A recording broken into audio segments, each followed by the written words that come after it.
चलिए सभी को गुड मॉर्निंग, सुप्रभात। क्या हाल चाल है? करण, वीरेंद्र, निभा, संगीता, सचिन, सभी को गुड मॉर्निंग। पिछले क्लास में हम लोग रियल नंबर के बारे में पढ़ रहे थे, जहां आपका पूरा संख्याओं का वर्गीकरण सिखाया गया था कि संख्या कुल मिलाकर के कितने प्रकार के होते हैं। सबसे पहले आप पढ़े थे कि संख्याओं को दो भागों में बांटा जाता है, एक होता है वास्तविक संख्या और दूसरा होता है काल्पनिक संख्या। सारे लोग एक बार हमारे साथ रिकॉल कर लेंगे चीजों को, फिर हम लोग आगे करेंगे। आज वास्तविक संख्या का जो आपका अगला टॉपिक होगा, प्रूफ करने वाला जो टॉपिक होगा, जो बहुत इंपॉर्टेंट टॉपिक है आपके एग्जामिनेशन पॉइंट ऑफ व्यू से। तो सबसे पहले हम लोग क्या बोले बाबू कि संख्या दो प्रकार के होते हैं, काल्पनिक संख्या और वास्तविक संख्या। वास्तविक संख्याएं दो प्रकार के होते हैं, परिमेय संख्या और अपरिमेय संख्या। ठीक है, और परिमेय संख्या फिर आपका दो प्रकार के होते हैं, या तो पूर्णांक संख्या होगा या फिर भिन्न संख्या होगा। पूर्णांक संख्या आपका, चलिए आप सभी गुड मॉर्निंग। करण, अखिलेश, श्याम, रिया रानी, सभी को गुड मॉर्निंग। इसके बाद देख लिए हम लोग कि परिमेय संख्या दो प्रकार के होते हैं, या तो वो पूर्णांक संख्या होगा या फिर वो भिन्न संख्या होगा। पूर्णांक संख्या आपका कुल मिलाकर के तीन प्रकार के होते हैं, धनात्मक पूर्णांक, ऋणात्मक पूर्णांक और जीरो के बराबर होते हैं। जो धनात्मक पूर्णांक होते हैं वह आपका दो प्रकार के होते हैं, प्राकृत संख्या और पूर्ण संख्या। प्राकृत संख्या और पूर्ण संख्या, और पूर्ण संख्या आपका प्राकृत संख्या को कुल मिलाकर के चार प्रकार के होते हैं, भाज्य संख्या, अभाज्य संख्या, सम संख्या और विषम संख्या। कुल मिलाकर के हम लोग कल इतना तक पढ़े थे। उसका यूक्लिड साहब का हम लोग ये देखे थे कि a बराबर बी क्यू प्लस आर, जहां आर का जो मान होगा, जहां शेषफल का जो मान होगा वो हर हाल में b से छोटा होगा और या तो जीरो के बराबर या फिर जीरो से बड़ा होगा। चलिए सभी को गुड मॉर्निंग, सभी को गुड मॉर्निंग। सभी लोगों के सामने, आप लोगों के सामने आपके एनसीईआरटी का एग्जाम्पल नंबर 1 क्वेश्चन दिया हुआ है। जल्दी से आप लोग इसका एचसीएफ बताएंगे, किस विधि से? यूक्लिड विभाजन एल्गोरिथम का विधि से। जल्दी इसका आंसर बॉक्स में छाप देंगे कि इसका आंसर क्या रहा होगा। कल के क्लास में आप लोगों को कुछ होमवर्क दिया गया था, उम्मीद है सारे लोग होमवर्क को अच्छे तरीके से बना लिए होंगे। चलिए, जय हिंद। कोमल, सुलेखा, आशीष, गुंजन, सभी को गुड मॉर्निंग, सुप्रभात। अब ध्यान देंगे, अब हम लोग आते हैं सिलेबस पे। कल आपका ये चैप्टर लास्ट हो रहा होगा, फिर हम लोग आ जाएंगे न्यू चैप्टर की तरफ। ठीक है, आप देख पा रहे हैं कि कितने स्पीड से आपका अब चैप्टर कंप्लीट हो रहा है, और इसका मतलब ये भी नहीं कि हम चीजों को छोड़ के बढ़ रहे हैं, एक चीज आपके सामने ठीक है करवा रहे हैं। हाँ बिल्कुल, कल का जो होमवर्क संगीता आप लोग उम्मीद है सारे लोग बना लिए होंगे। सर 5 नहीं बना, 5 नंबर में क्या क्वेश्चन था, जरा क्वेश्चन बताएंगे, जरा क्वेश्चन बताएंगे। गुंजन कुमारी, जरा आप क्वेश्चन बताने की कोशिश करें कि क्वेश्चन नंबर 5 क्या था। मेरे पास तो क्वेश्चन अवेलेबल नहीं है, मेरे पास क्वेश्चन अवेलेबल नहीं है बाबू। जब आप इसको भाग करिएगा, जब आप इसको भाग देंगे,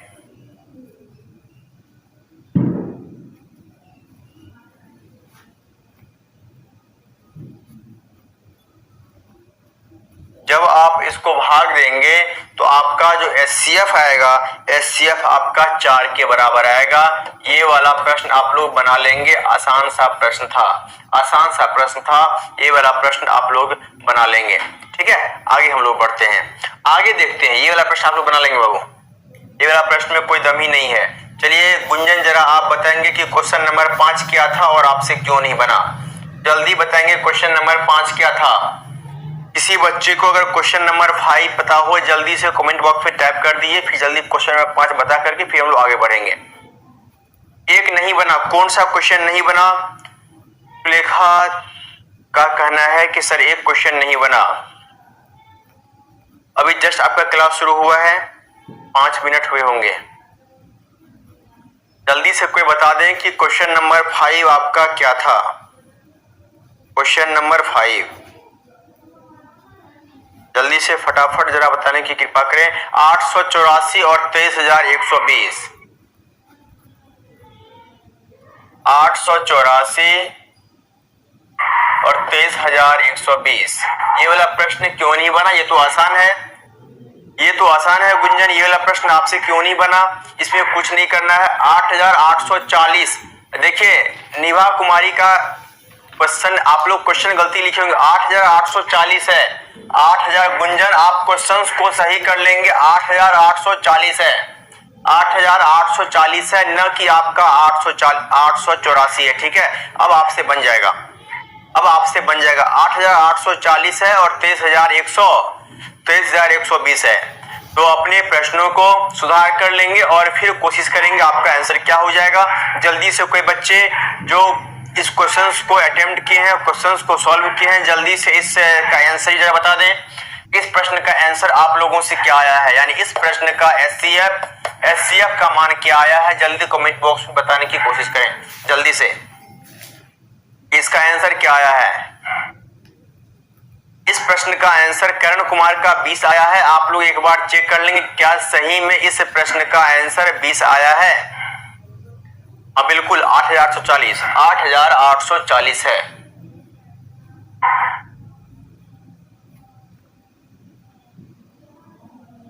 अभाज्य गुणनखंड नहीं नीतीश, अभाज्य गुणनखंड अभी जो आपको बताएंगे वहां आपको समझाएंगे अभाज्य। यहाँ स्पष्ट क्वेश्चन लिखा हुआ था यूक्लिड विभाजन एल्गोरिथम का प्रयोग करना है। अभी आप यूक्लिड विभाजन पढ़ रहे हैं, अब आप आज के क्लास में आप पढ़ेंगे अंक गणित की आधारभूत प्रमेय, वहां आप पढ़ेंगे अभाज्य गुणनखंड। और उस केस में आपका जाकर के अब ये समझ में नहीं आ रहा है, आधा का 20 आ रहा है, आधा का 40 आ रहा है, तो क्या इसका सही आंसर होगा जरा आप लोग बताएंगे। किसी का 20 आ रहा है, किसी का 40 आ रहा है। अब निभा का आंसर 680 आ रहा है। क्या बात है, आप लोग वो चेक कर लेंगे, आप लोग एक बार चेक कर लेंगे। चलिए कोई बात नहीं, यानी आपका ध्यान देंगे।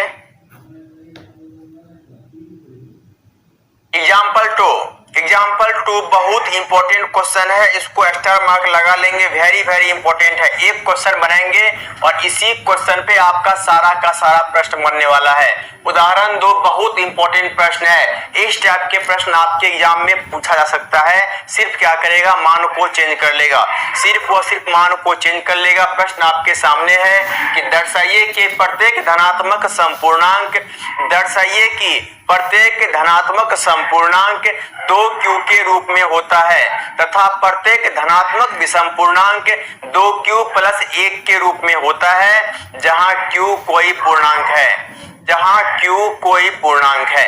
अब ध्यान देंगे, सबसे पहले कह रहा है कि दर्शाइए कि प्रत्येक धनात्मक संपूर्णांक 2q का रूप लेता है और जबकि प्रत्येक धनात्मक विषम पूर्णांक 2q + 1 के रूप में लेता है।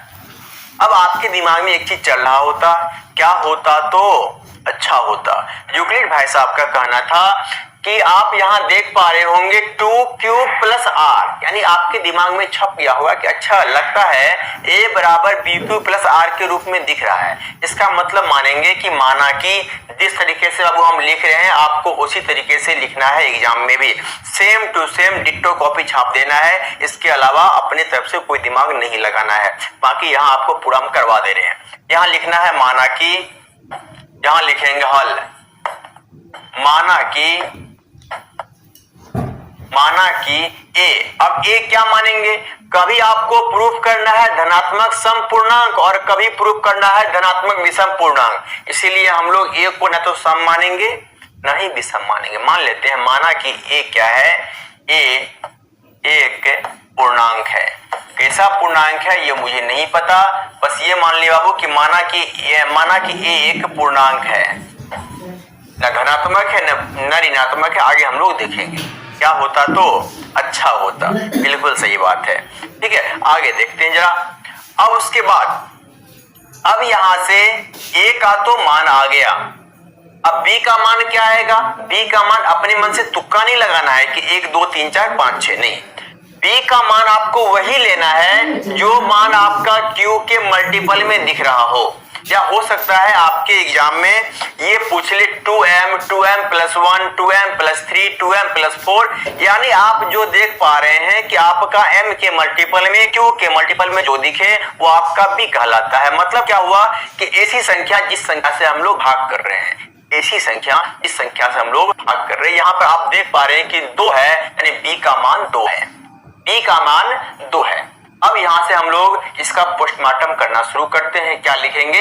यूक्लिड विभाजन एल्गोरिथम से। यहाँ पे लिखेंगे यूक्लिड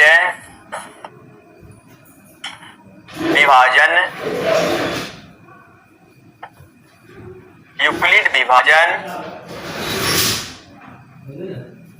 एल्गोरिथम से, यूक्लिड विभाजन एल्गोरिथम से a बराबर क्या हो जाएगा?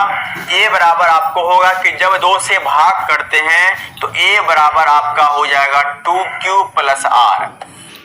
क्या यही तो होगा? यही तो यूक्लिड बाबा का कहना था। यूक्लिड बाबा का तो यही कहना था कि a का जो मान होगा, बस 5 मिनट हुआ होगा, क्लास शुरू हुआ होगा कंचन कुमारी, ठीक है। यानी आपका यहाँ से क्या हो जाएगा? a बराबर 2q प्लस r। अब यहाँ r का मान लिखते हैं। आपको बताए थे लिखना r का मान किससे हर हाल में छोटा होगा, यानी जब हम 2 से भाग दे रहे हैं तो हर हाल में r का मान तो 2 से छोटा होगा। और बड़ा किससे होगा? अब बराबर किससे होगा? 0 से। यानी यहाँ लिखेंगे यूक्लिड विभाजन एल्गोरिथम से a बराबर 2q प्लस r। चैप्टर कौन सा है? चैप्टर आपके एनसीईआरटी का पहला चैप्टर है वास्तविक संख्या, ठीक है, वास्तविक संख्या। आशीष कुछ देर वेट करेंगे, आपको समझ में आ जाएगा। क्वेश्चन कहता है कि आपको धनात्मक सम पूर्णांक 2q के रूप में होता है। आप सिंपल समझिए कि सम संख्या आपका क्या होता है? ऐसी संख्या जो 2 से विभाज्य है। अगर 2 के मल्टीपल में कोई भी संख्या आ जाए, 2 गुना 2, 2 गुना 4, 2 गुना 5, 2 गुना 10, 2 गुना 20, सारा का सारा सम संख्या होगा। यानी बस जो आपको क्वेश्चन दे रखा है उसी चीज को। अच्छा, b बराबर 2 कैसे हुआ सर जी? ठीक है, चलिए आप कल क्या पढ़े थे? आशीष, क्या आप कल का क्लास किए थे? जरा आप बताएंगे क्या आप कल का रियल नंबर का क्लास पूरा देखे थे, हाँ या ना? बस इतना बताएं आशीष बाबू, फिर आपको हम समझा रहे हैं आगे। आशीष जरा इस बताने की कोशिश करें कि क्या कल का क्लास आप पूरा देखे थे? a बराबर pq प्लस r, a बराबर pq प्लस r, a बराबर pq प्लस r। कल की क्लास में बताए थे कि ये यूक्लिड साहब का कहना था कि a का जो मान होगा वह bq प्लस r के रूप में होगा। pq प्लस, चलिए वेरी गुड, चलिए बाबू ध्यान देंगे। अब यहाँ पे आपको दिख रहा होगा 2q प्लस 1। चलिए यहाँ आपको दिख रहा है 2q, क्या यहाँ से लिखेंगे 2q प्लस 0? अरे कुछ नहीं तो r का मान 0 है, कुछ नहीं तो r का मान 0 है। क्या यहाँ से आप देख पा रहे हैं कि q के जो गुणक में है यही तो मेरा b था, q के जो गुणक में है यही तो मेरा b था। क्या सभी को क्लियर है ये बात? b का मान 2 क्यों आया? जल्दी कमेंट बॉक्स में बता दें, क्या सभी को ये क्लियर है कि b का मान 2 क्यों लिए? अगर आपके एग्जाम में अगर यहाँ लिखा होता 3q प्लस n तो b का मान 3 लेते। अगर लिखा होता 4q प्लस n, b का मान 4 लेते। अगर लिखा होता 6q प्लस 1 तो b का मान 6 लेते। जस्ट आपका अगला क्वेश्चन आने वाला है, वेट करें, आपका अगला क्वेश्चन आने वाला है। यानी आप यहाँ से r का मान क्या संभव है? r का मान आपका क्या हो सकता है? मतलब है कि जब 2 से हम भाग दे रहे हैं, r क्या हो सकता है? लिखेंगे r का संभावित मान, r का संभावित मान, r का संभावित मान। अब आप लोग बताएंगे r क्या सब हो सकता है? या तो r 0 के बराबर होगा, आई संख्या में जब भाग करते शेषफल या तो 0 आएगा या शेषफल 1 आएगा। क्या शेषफल कभी भी 2 आएगा? बिल्कुल नहीं। 2 शेषफल क्यों नहीं आएगा? क्योंकि भाई संख्या को 2 से ही भाग दे रहे हैं, तो शेषफल जो होगा हर हाल में जिस संख्या से भाग देते हैं उससे 1 कम आता है। यानी शेषफल का संभावना क्या बन रहा है? r का मान यहाँ 0 और 1। इसके अलावा आपका r का मान संभव नहीं है। इसके अलावा आपका r का मान संभव नहीं है। एक क्वेश्चन और बताएंगे, एक क्वेश्चन को आपको अच्छे तरीके से करना है, फिर यहाँ से आपका सारा आंसर आसानी से आ जाएगा। अब आगे देखते हैं। 0 बनाया, यानी आपका जो केस 1 है, लिखेंगे केस 1। केस 1 क्या होगा? केस 1 होगा यदि r का मान 0 के बराबर है। केस पहला, यहां लिखेंगे केस फर्स्ट। कब? यदि r का मान, केस फर्स्ट तीर का साइन देंगे, लिखेंगे r बराबर 0। ठीक है, जब r बराबर 0 है तो a का मान क्या होगा? a बराबर 2q प्लस 0, क्योंकि r की जगह 0 रख दिए, बराबर हो गया 2q, बराबर हो गया 2q। चलिए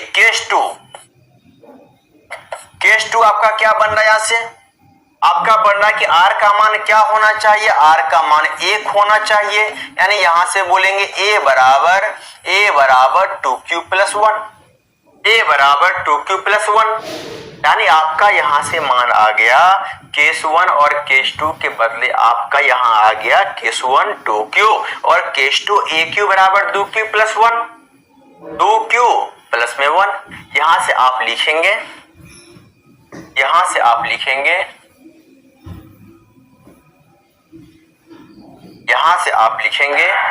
क्योंकि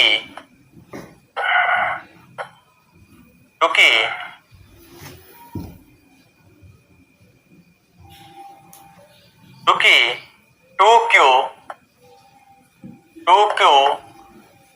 2 के गुणक है, क्योंकि 2q 2 के गुणक है, इसीलिए 2q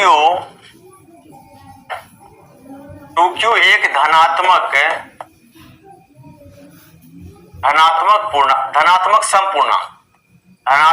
समपूर्णांक तथा 2q प्लस 1 क्या होगा? 2q प्लस 1 धनात्मक विषम पूर्णांक होगा, ठीक है। बस यही आपको तो प्रूफ करना था। धनात्मक केस क्या है? केस आपका संभावना है। जैसे चलिए अब ये कहते हैं ये केस क्या है, कोई बात नहीं। केस क्या है जरा आप समझेंगे। जैसे अगर एक एग्जांपल, कौन सा एग्जांपल लें? कोई एक लड़का है,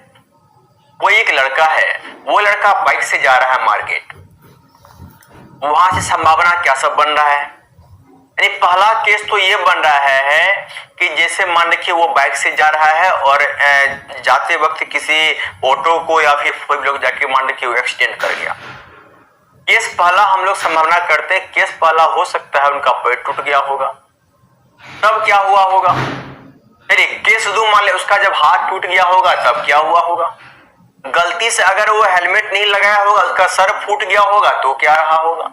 इसका मतलब है कि अलग अलग केस को हम लोग देख करके यहां देखें कि r का मान आपका एक बार 0 है, एक बार a है। जब r का मान 0 होगा, तब a का मान क्या होगा? और जब r का मान 1 होगा, तब जा करके आपका a का मान क्या होगा?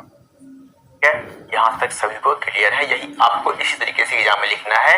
ये वाला आपका क्वेश्चन प्रूफ हो गया। आगे बढ़ते हैं, आगे देखते हैं क्वेश्चन नंबर 3।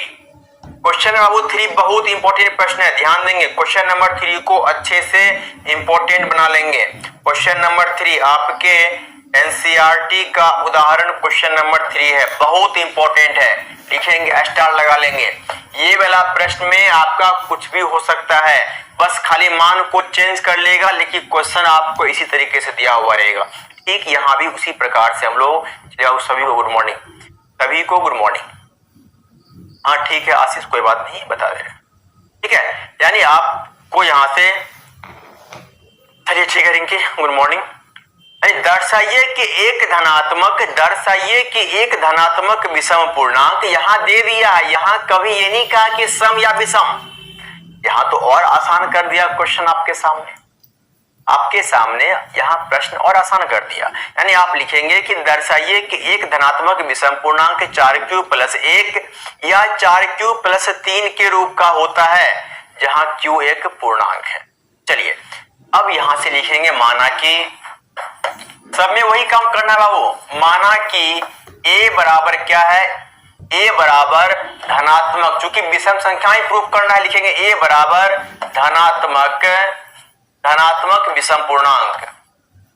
ए क्या होगा, ए बराबर धनात्मक विषम पूर्णांक है। ए आपका एक धनात्मक विषम पूर्णांक है। अब कहिएगा बी का मान यहां से क्या होगा, जल्दी आप लोग बताएंगे कि यहां हम लोग बी का मान क्या लेंगे।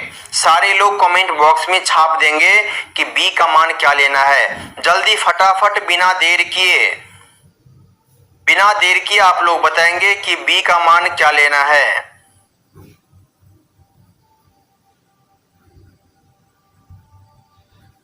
जल्दी बताएंगे।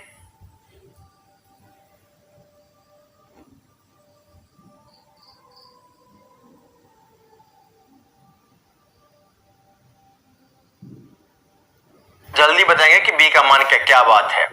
सारे लोगों का अब समझ में आ गया होगा। यहां बी क्यों लेंगे 4 भाई, क्योंकि यहां आपको दिख रहा है क्यू के मल्टीपल में 4 है, क्यू के गुणक में 4 है, यानी बी का मान 4 लेंगे।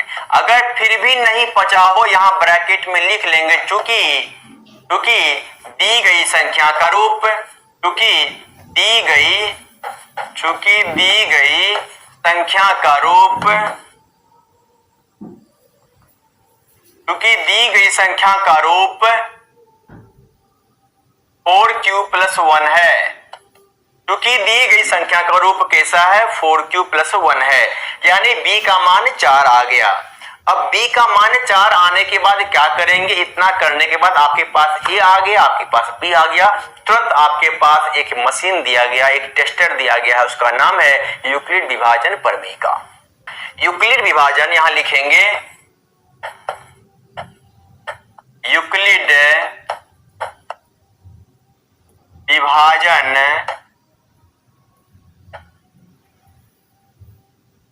प्रमेयिका से क्या हो जाएगा, a बराबर 4q प्लस में r, a बराबर 4q प्लस में r, जहां आपका r शेषफल है। अब r का मान क्या हो सकता है, लिखेंगे जहां बीच में बेचारे बीच में r को रखेंगे। r का मान हर हाल में जब हम 4 से भाग देंगे, इस बात की फुल गारंटी है कि r का जो मान होगा वो 4 से तो छोटा होगा, r का जो मान होगा वो 4 से छोटा होगा, लेकिन या तो 0 होगा या 0 से बड़ा होगा। यहां से हम लोग लिखेंगे r का संभावित मान, r का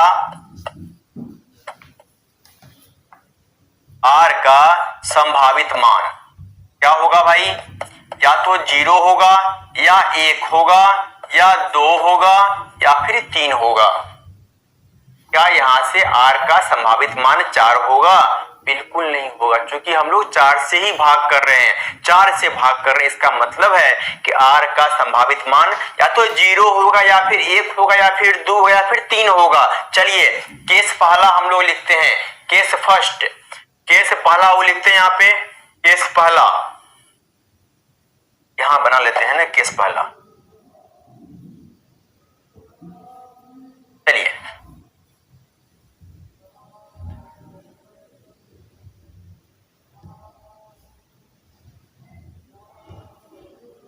केस फर्स्ट, केस पहला क्या होगा, जब r बराबर 0, जब r का मान आपका 0 होगा, जब r का मान 0 होगा तो a बराबर क्या हो जाएगा भाई, a आपका हो जाएगा 4q तो होगा, 4q + 0 आपका हो जाएगा 4q। चलिए केस 2 आपको ऐसे एग्जाम में लिखना है, केस 2 क्या हो जाएगा, जब r बराबर 1 तो क्या हो जाएगा, a बराबर 4q bq प्लस में r 1 हो जाएगा। चलिए केस 3 क्या होगा भाई, जब r बराबर 2 तो a का मान क्या होगा, a का मान हो जाएगा आपका 4 ना, 4q प्लस में 2। केस 4 क्या होगा, जब r बराबर 3, a बराबर क्या होगा, a बराबर आपका हो जाएगा 4q प्लस में 3, इतना तो आ गया। 4q प्लस 3, इतना तो आ गया।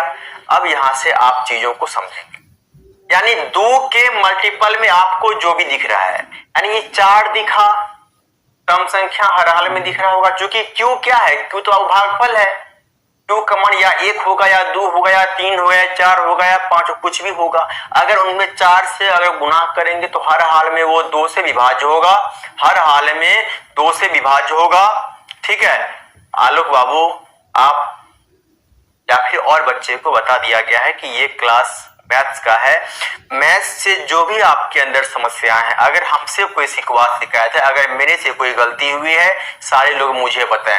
अब हिंदी क्लास नहीं हो रही है, फिजिक्स क्लास नहीं हो रही है, आप लोग मेरे क्लास में क्यों ये मैसेज करते हैं बताइए? क्या ये कमेंट इसलिए बनाया गया है कि आप, हाँ बिल्कुल जहाँ राहुल कुमार, क्लास आपका लगभग 30 मिनट से होंगे, क्लास शुरू हो गए।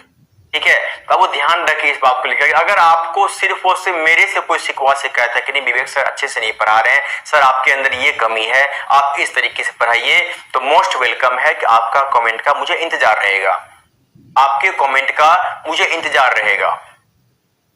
लेकिन बार बार ये कमेंट नहीं किए कि सर बाकी क्लास क्यों नहीं हो रहा है। बाकी क्लास के लिए आप तरुण सर पटना से संपर्क कर सकते हैं, कोई दिक्कत नहीं। ठीक है, ध्यान रहिए आपके लिए, कभी भी क्लास में इस तरीके का कमेंट ना करें। अगर मेरे से जो आपको दिक्कत है आप मुझे बताएं, कोशिश करेंगे और बेस्ट से बेस्ट करने का। ठीक है बाबू, चलिए, यानी आपका यहां से हो जाएगा, आपका यहां से क्या हो जाएगा, ध्यान देंगे तो 4 केस आपका आ गया, केस 1, केस 2, केस 3, केस 4, यानी आर का मान 0, 1, 2, 3 का आएगा। आर का मान कभी 4 नहीं आएगा। लेकिन यहां से आओ, क्या देखें आप, लेकिन 4q, और अगर सम संख्या में 2 को जोड़ते जाएं तो सम संख्या होगा। कोई संख्या लीजिए आप, जैसे मान के संख्या लेते हैं 8, 8 में 2 को जोड़िए, 8 2 10, 10 में 2 को जोड़िए 12। इसका मतलब है कि 4q और 4q प्लस 2 क्या होगा, लेकिन 4q प्लस 4q प्लस 2 क्या होगा आपका, ये दोनों क्या है, 4q प्लस 4q प्लस 2 क्या है, ये आपका धनात्मक समपूर्णांक है, धनात्मक समपूर्णांक है, धनात्मक समपूर्णांक है। क्या आप ये यही माने थे, क्या आप यही माने थे, क्या नहीं बाबू? आलोक बाबू कल आपका हम समझ सकते हैं बाबू, आप लोगों के को जो भी दिक्कत हो रहा है ये चीज हम समझ सकते हैं, अच्छा बाबू समझते हैं कि समस्या आप लोगों को आ रही होगी, लेकिन अगर मेरे बस में होती वो चीज, यकीन मानिए वो चीज हम कर दिए होते। नहीं, अगर आप कहिए तो आज से आपका क्लास हम 4 घंटा लेंगे, 2 घंटा सुबह 2 घंटा शाम। अगर आप लोगों को अगर कोई दिक्कत नहीं हो तो, आप लोग चाहते हैं जल्दी मैथ खत्म हो जाए, हमको मुझे कोई दिक्कत नहीं है, अगर बाकी क्लास नहीं हो रहा है तो आ करके आपका क्लास हम शाम में भी ले सकते हैं, अगर आप लोग बोलेंगे तो, जो मेरे बस की है। ठीक है, चलिए, आपका क्या हो गया, धनात्मक समपूर्णांक। लेकिन आपका ए क्या माना गया था, ए आप क्या माने थे, यहां से आप देखेंगे तो आप यहां से, अब अरे बार बार ये डिलीट क्यों हो जा रहा है बाबू, आप कॉपी में देखिए, आप ए क्या माने थे, ए का जो मान आप जो माने थे, ए माने थे कि धनात्मक विषम पूर्णांक है, और यहां 2 आपका छट गया, 2 कौन छट गया भाई, यानी आपका यहां से 4q और 4q प्लस 2 दोनों सम हो गया। जब ये दोनों सम हो गया तो 4q प्लस 1 और 4q प्लस 3 क्या होगा, यानी बोलेंगे a बराबर 4q प्लस 1 और 4q प्लस में 3 क्या है, एक धनात्मक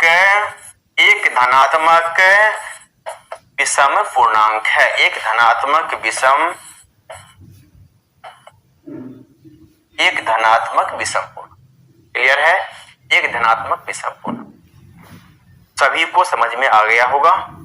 जल्दी कमेंट बॉक्स में एक टैप कर दें अगर सभी बच्चे को ये बात समझ में आ गई होगी तो, ये धनात्मक विषम पूर्णांक 4q प्लस, क्योंकि कोई सम संख्या में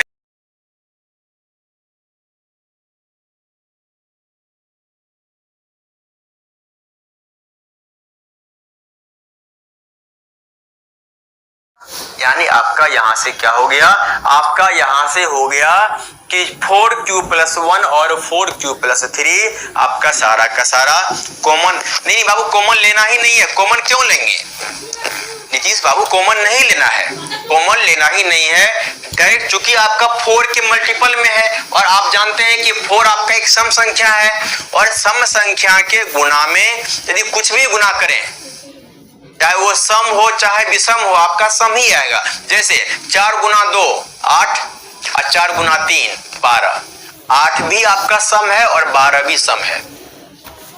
इस बात से कोई फर्क नहीं पड़ता है कि क्यू आपका क्या है, क्यू या फिर सम हो या फिर विषम हो, इस बात से कोई फर्क नहीं पड़ता है, कोई फर्क नहीं पड़ता।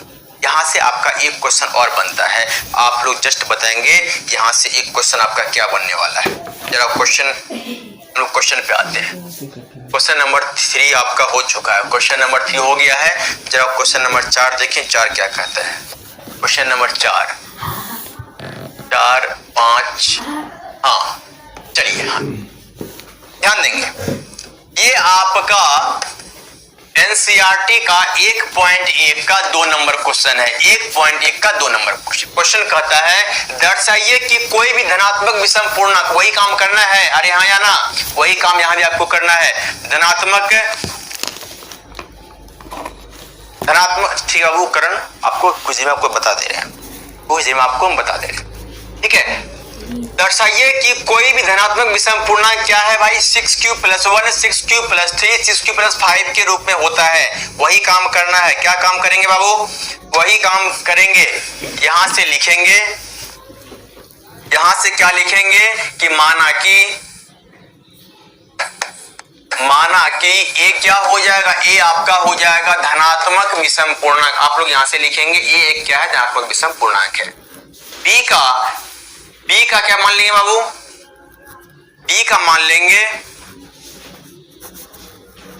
यहां से बी का मान लेंगे। बी का मान क्या हो जाएगा, बी का मान 6 हो जाएगा, चूंकि दी गई संख्या का रूप है, चूंकि दी गई संख्या का रूप है, दी गई संख्या का रूप है, ये लिख लेंगे। तो यहां से क्या लिखेंगे, ये आपका 2 नंबर क्वेश्चन है, क्वेश्चन नंबर 2 है आपके एनसीईआरटी 1.1 का। अब यहां से लिखेंगे यूक्लिड विभाजन प्रमेयिका से क्या हो जाएगा, a बराबर 6q+r। अब आप लोग बताएंगे कि जहां r का जो मान होगा हर हाल में, चूंकि वो 6 से हम लोग भाग दे रहे हैं तो हर हाल में 6 से तो कम होगा, लेकिन या तो 0 होगा या फिर 0 के बराबर होगा। अब यहां से बात उठता है कि r का संभावित मान क्या है, r का संभावित मान क्या हो सकता है, या तो 0 होगा या फिर 1 होगा या फिर 2 होगा या फिर 3 होगा या फिर 4 होगा या फिर 5 होगा। क्या 6 हो सकता है, नहीं, क्योंकि वो 6 से ही भाग दे रहे हैं। तो जो शेषफल का मान होगा या तो आपका 0 1 2 3 4 5 होगा। आप यहां से देख रहे हैं कुल मिलाकर के आपका यहां से 5 केस बनने वाला है, 1 2 3 4 5 6 केस आपका बनेगा। आपका 6 केस बन रहा है, 6 केस आपको ऐसे ही लिखना है। चलिए हम इसमें कुछ पार्ट डिलीट करते हैं, आपको ऐसे डिलीट नहीं करना, ठीक है। मेरे पास तो ये ऑप्शन था तो आप डिलीट कर दिए।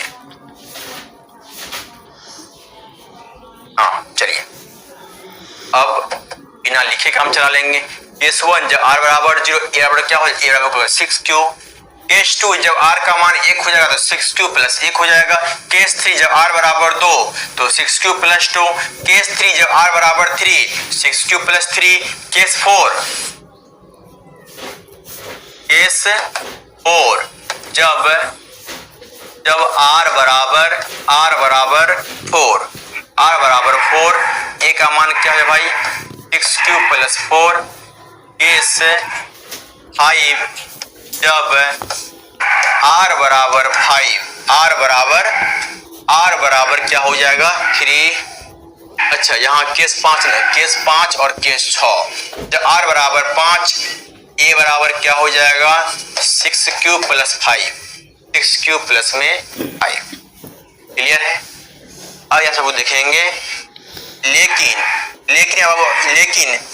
लेकिन 6 क्यूब प्लस 2, 6 क्यूब प्लस 4 क्या है? एक धनात्मक संपूर्णांक है। इसीलिए a बराबर 6 क्यूब प्लस 1, 6 क्यूब प्लस 3 और 6 क्यूब प्लस 5 क्या होगा आपका? a बराबर 6 क्यूब प्लस 1, 6 क्यूब प्लस 3 और 6 क्यूब प्लस में 5 क्या हो जाएगा? एक आपका धनात्मक विषम पूर्णांक है।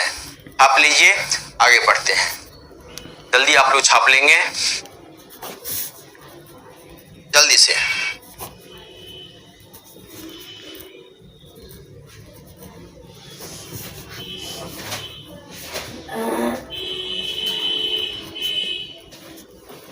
क्योंकि आपका a माना गया है, a आप अब मान के चले हैं कि a आपका क्या है? विषम पूर्णांक है, इसीलिए आपका माना हुआ ही सही होगा।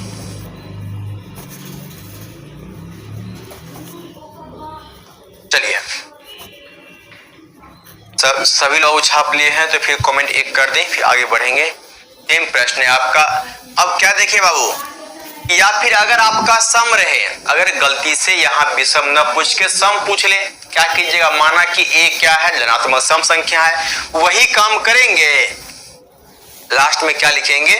लेकिन 6 क्यूब प्लस 1 और 6 क्यूब प्लस 3 आपका विषम है।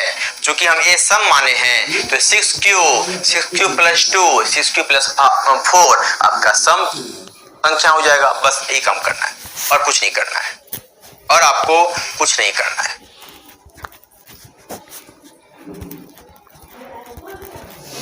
काहे हो शुभम? आपको कैसे पता चला? आप लिए हैं, कोई बात नहीं, आगे बढ़ते। चलिए, वेरी गुड, वेरी गुड, आगे बढ़ते हैं। क्वेश्चन नंबर, एक मिनट बाबू, 1 मिनट, गो टू स्लाइड 2 तो हो चुका था। क्वेश्चन उदाहरण 2 आपका हो गया है। उदाहरण 3 भी आपका हो चुका है। उदाहरण 4, चलिए उदाहरण 4 आपके सामने है, ध्यान देंगे। एग्जाम्पल 4 कहता है, एक मिठाई विक्रेता के पास एक, हाँ बिल्कुल सर, साथ साथ छापते चलते हैं। बहुत बढ़िया, बहुत बढ़िया सर। गुनाह करने का ट्रिक बताएं, गुनाह करने का आपको ट्रिक बताएं। अरे बता देंगे बाबू, गुनाह करने का ट्रिक है। या फिर जैसे अगर आपको तुरंत बोल दे कि 105 का होल स्क्वायर क्या होगा, आप लोग गुनाह कीजिएगा। आप लोग गुनाह करेंगे, लेकिन बाबू हम गुनाह नहीं करेंगे। हम क्या करेंगे? 5 का स्क्वायर 25 होता है, 25 लिखेंगे और 105 में 5 को जोड़ देंगे, 110 हो गया। बस आंसर, गुनाह नहीं किए। ठीक है, तो ये सब कुछ ट्रिक है। जैसे अगर आपको बोल दे, आप लोग खुद सीख जाइएगा। देखिए 104 का होल स्क्वायर आप लोग भी सीख जाइएगा। लास्ट में संख्या क्या है? 4 का स्क्वायर 16। हमेशा आपका 2 संख्या में लिखना है 16। कितना था? 100 से कितना अधिक है? 4 अधिक है। 104 में 4 को जोड़ेंगे 108। आप ले जाइए, आपका आंसर है, वही आपका आंसर है। ठीक है, आगे आपका हो जाएगा,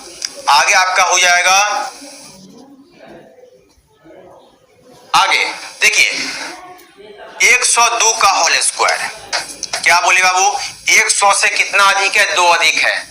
2 का स्क्वायर 4, लेकिन आपको लिखना है 2 अंक में 04। 100 से कितना अधिक है? 2 है। 102 में 2 को जोड़ लीजिए 104। आप लीजिए, यही तो आपका स्क्वायर का ट्रिक है। कभी स्क्वायर करना नहीं होता है, कभी स्क्वायर नहीं करना होता है। अब दिमाग में आएगा सर 98 का स्क्वायर क्या हो जाएगा? 100 से कितना कम? 100 से 2 कम। 2 का स्क्वायर 04। हमेशा आपको 2 संख्या में लेना है। 100 से कितना कम था? 2 कम था। 98 में 2 कम कर देंगे, 96 आंसर। 96 आंसर।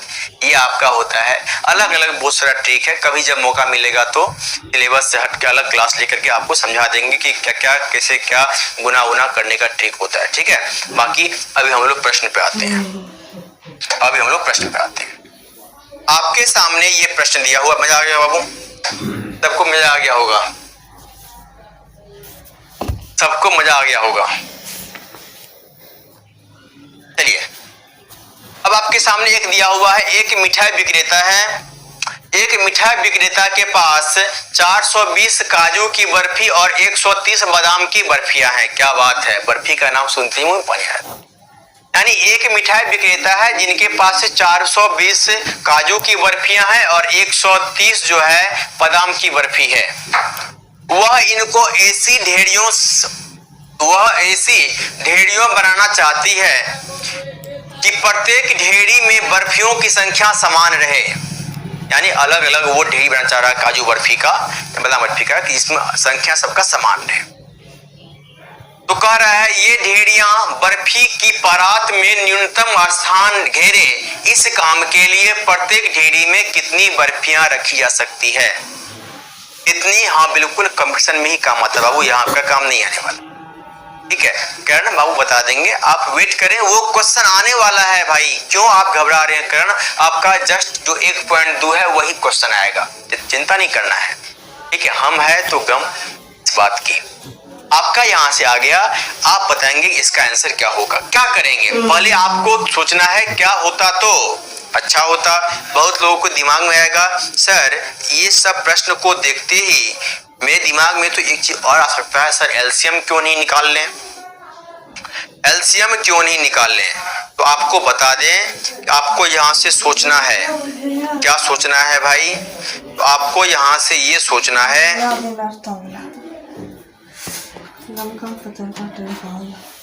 चलिए आपको ऐसे सोचना है कि भाई मिठाई विक्रेता है, 420 ठो काजू का बर्फी है। बर्फी इस तरीके से आप देखे होंगे,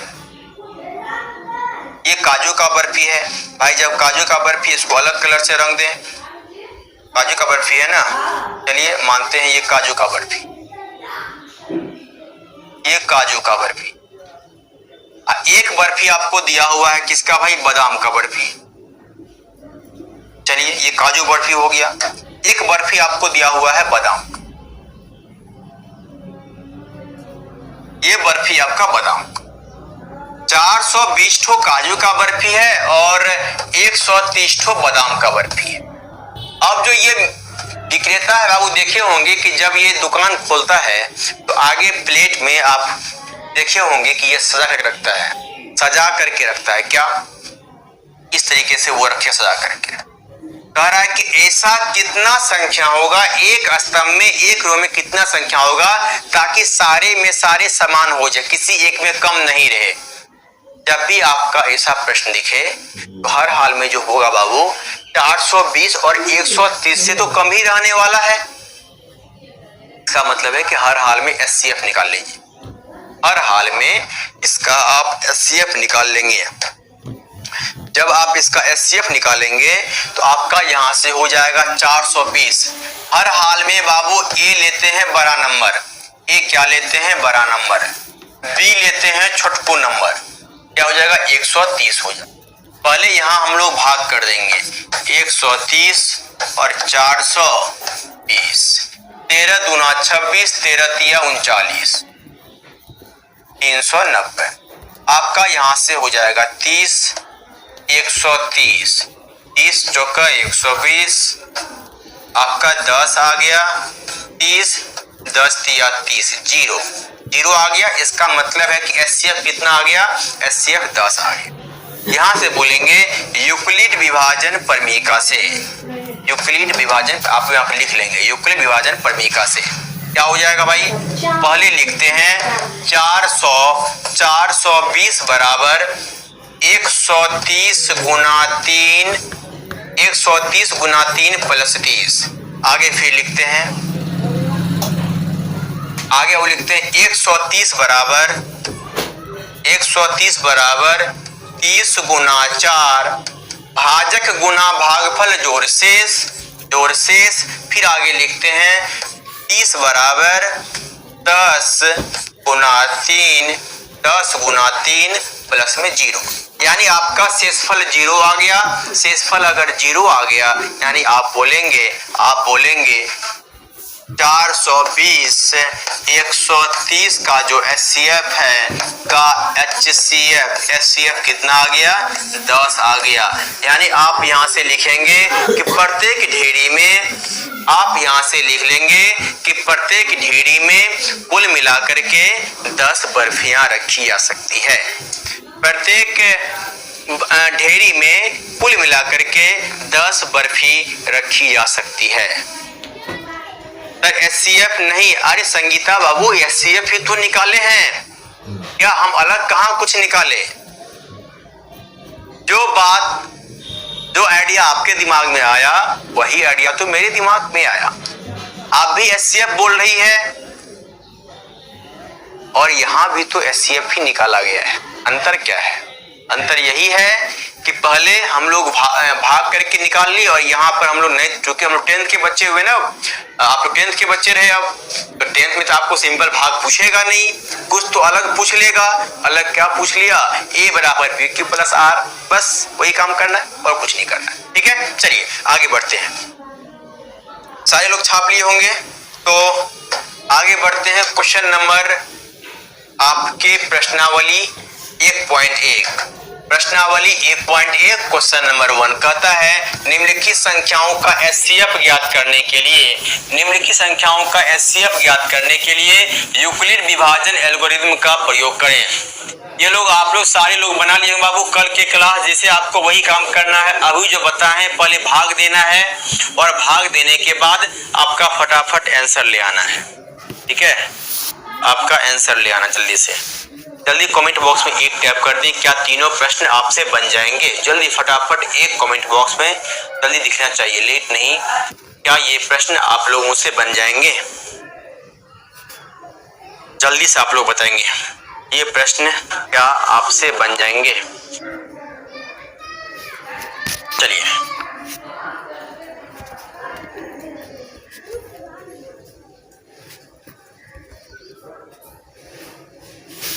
वेरी गुड, आगे बढ़ते हैं। चलिए बहुत बढ़िया, अब बना लेंगे और जब आंसर का जब डॉट हो तो आपके एनसीईआरटी के लास्ट में आंसर भी दिया हुआ है, वहां से आप आंसर को मैच कर लें। ठीक है, लेकिन ध्यान रहे किससे बनाना है? यूक्लिड विभाजन से बनाना है। आगे क्वेश्चन नंबर 2 बता दिया अभी जस्ट। क्वेश्चन नंबर 2 आपको अभी जस्ट समझा चुके हैं। क्वेश्चन नंबर 3 जरा देखिए। हाँ, क्वेश्चन नंबर 3 अब आप लोग बताएंगे। किसी परेड में 616 सदस्यों वाली एक सेना की टुकड़ी को, कह रहा है किसी परेड में 616 सदस्यों वाली एक सेना की टुकड़ी को 32 सदस्यों वाली एक आर्मी बैंड के पीछे। अब सेना का टुकड़ी है, आगे भाई आर्मी बैंड है, जो ढोलक वगैरह ये सब वगैरह आगे नहीं होता, आर्मी का बैंड आगे आर्मी का बैंड है। कितना भाई? 32 सदस्य का। अब पीछे कितना सेना लगा हुआ है? 616। अब सेना तो ऐसा नहीं है कि सेना जिधर मन आया थोड़ा साइडों में घुस गया, थोड़ा आगू धकेल के निकल गया, नहीं, क्योंकि सेना थोड़ा सिस्टम में रहता है, एक लाइन में चलता है। आगे प्रश्न को देखते हैं। आगे चलिए, बढ़िया, बहुत बढ़िया। दोनों समूह को, अब ये एक आर्मी बैंड है और एक पीछे सेना है, दोनों समूह को एक समान संख्या वाले स्तंभ में मार्च करना है। यानी कि मार्च करना है मतलब पैदल चलना है, मार्च पास्ट करना है। कह रहा है उन स्तंभों की अधिकतम संख्या क्या है जिसमें वे मार्च कर सकते हैं, क्या करेंगे बाबू? हर हाल में ए का मान आपको क्या लेना है? ए का मान आपको लेना है 616।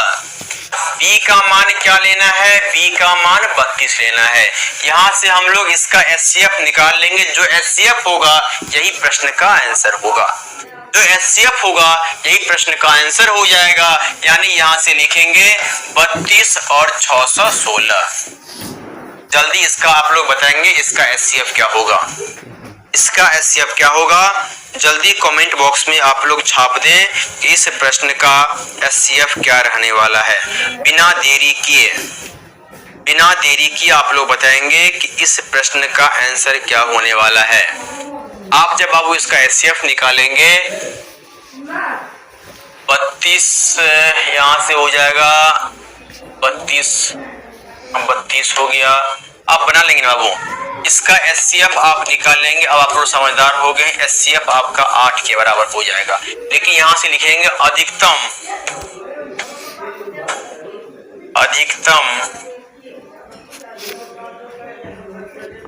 स्तंभ की संख्या कितना हो जाएगा, 8 हो जाएगा। अधिकतम स्तंभ की संख्या आपका 8 के बराबर हो जाएगा। ठीक है बाबू, आगे बढ़ते हैं। क्वेश्चन नंबर 4 आपका क्वेश्चन नंबर 3 कंप्लीट होता है। क्वेश्चन नंबर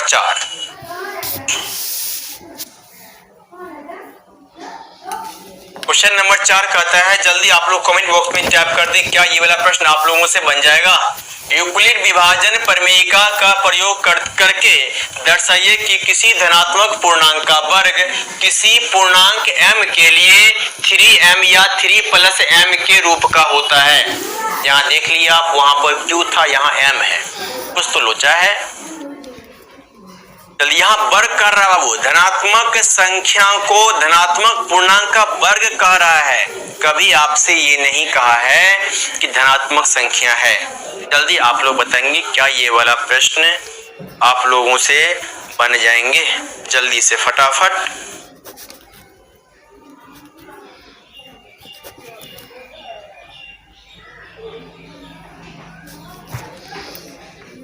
जल्दी से,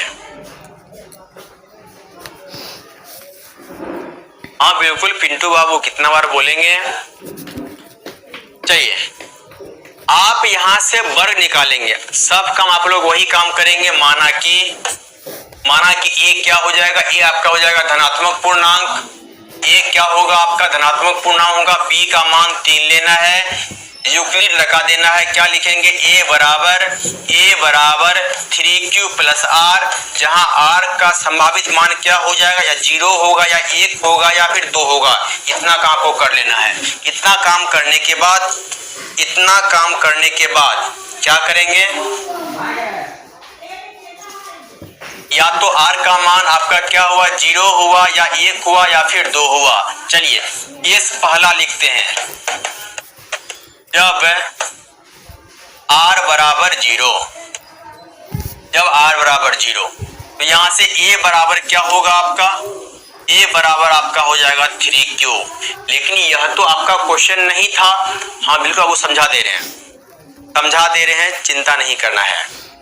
ठीक है, यानी यहां से a का मान 3 लिखिए। क्वेश्चन कहता है कि धनात्मक संख्या का वर्ग है, यानी यहां से लिखेंगे a² बराबर 9q²।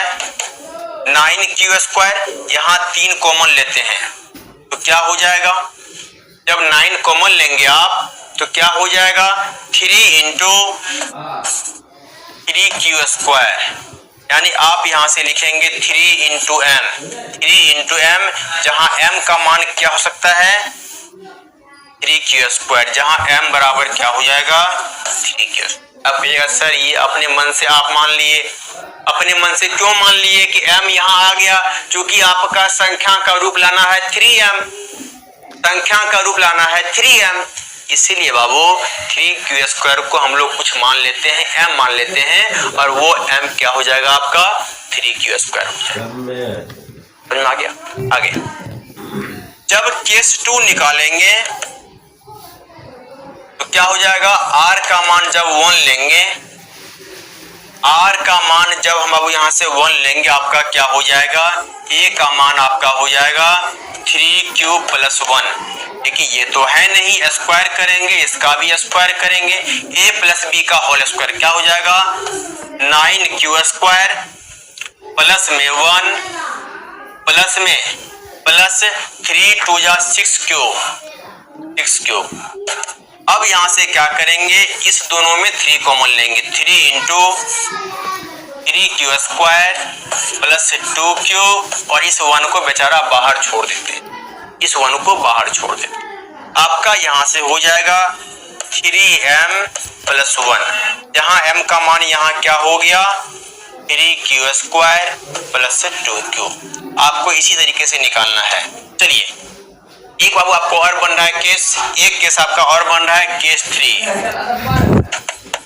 केस 3 क्या है, जब r का मान 2 है, जब r का मान 2 है तो a बराबर आपका हो जाएगा 3q प्लस 2, इसका स्क्वायर करेंगे तो इसका स्क्वायर हो जाएगा 3 का स्क्वायर 9q स्क्वायर प्लस में 3 दूना 6 दूना 12q प्लस में 4, यानी आपका यहां से हो जाएगा 9q स्क्वायर प्लस 12q। अब आप इस 4 को हम लोग क्या बोलेंगे 3 प्लस 1, क्यों ऐसा बोलेंगे, क्यों ऐसा बोलेंगे भाई, छोटा है या फिर बड़ा है, आपका जो भाई है वो छोटा है या फिर बड़ा है। अगर छोटा है तब खा लिया होगा तो कोई बात नहीं है, और अगर बड़ा है और अगर तब खा लिए होंगे तब तो आप दोनों के बीच का जो भाई बहन का जो प्यार है ये ऐसा लगता है कि लड़ाकों वाला है।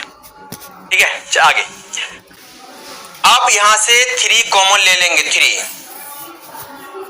3q square plus 4q plus 1 plus 1, यानी आपका यहां से हो जाएगा 3m प्लस 1, 3m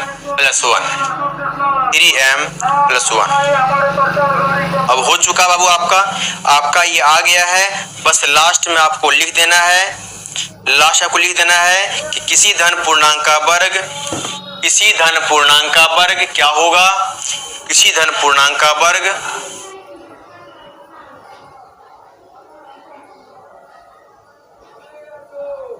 यहां से बोल देंगे, इसीलिए किसी धन पूर्णांक का वर्ग क्या होगा, या तो 3m होगा या 3m प्लस 1 के रूप का होगा, यानी किसी का आप दाग निकालेंगे तो आपका इसी रूप में आने वाला है। ठीक है, केस 3 कैसे बनेगा, क्यों नहीं बनेगा बाबू, b का मान 3 लिए हैं, r का मान या तो आपका 0 आएगा या 1 आएगा या 2 आएगा, तो केस पहला 0, केस दूसरा r का मान 1 और केस तीसरा r का मान 2। यहाँ बाबू ऐसा कभी नहीं बोले हैं कि r का मान 3, r का मान 3 तो कभी हो ही नहीं सकता, ये आपका इम्पॉसिबल है। चलिए निभा कहना है कि 3m प्लस 1 कैसे आया, क्यों नहीं आएगा निभा, आप जरा देखें, आप बाबू यहां से देखें 3 कॉमन लिए आपका आ गया 3q स्क्वायर, तो यहां मानते हैं कि चूंकि आपको m लाना है, इसको मान लिया बाबू कि 3q स्क्वायर को m मान लिए, 3m आ गया। यहां से अब वो क्या किए 3।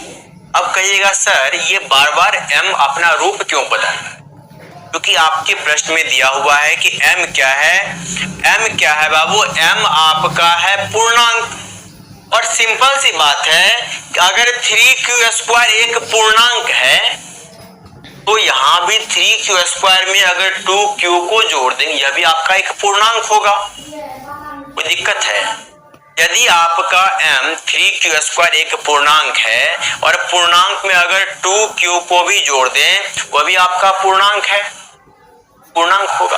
अच्छा 3 प्लस 1 कैसे आया, ध्यान देंगे, इस 1 को बेचारे को साइड में रखते हैं, यहाँ 3 कॉमन लिए 3q स्क्वायर प्लस 2q। अब आप देखें कि जब 3q स्क्वायर पूर्णांक हो सकता है तो 3q स्क्वायर प्लस 2q भी एक पूर्णांक होगा, 3q स्क्वायर प्लस 2q भी पूर्णांक होगा, यानी इस पूरा के बदले m रख के m क्या है एक पूर्णांक है, और बेचारा ये 1 तो पहले से यहाँ मौजूद था, ये आ गया।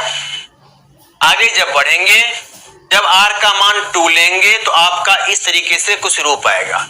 कोशिश करते हैं कि 3 कॉमन लेने का।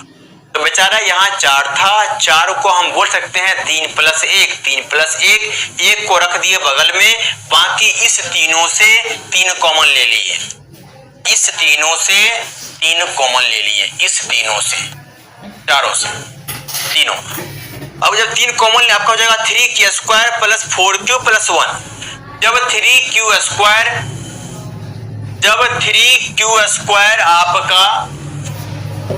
जब 3q² आपका पूर्णांक है, इसका मतलब है उसमें 4q + 1 जोड़ेंगे, ये भी पूर्णांक होगा, मतलब आपका यहां से हो गया 3m + 1। सबको समझ में आ गया? जल्दी कमेंट बॉक्स में एक टैप कर दें, आगे बढ़ते हैं। सबको समझ में आया? सर थोड़ा ऊपर, थोड़ा ना, थोड़ा ऊपर कीजिए। चलिए, ये आपका ये रहा आर का, आप लोग इससे पहले लिख लेंगे, आप लोग इनसे पहले लिख लेंगे। चलिए ठीक है, ये आर हो गया, जल्दी करेंगे।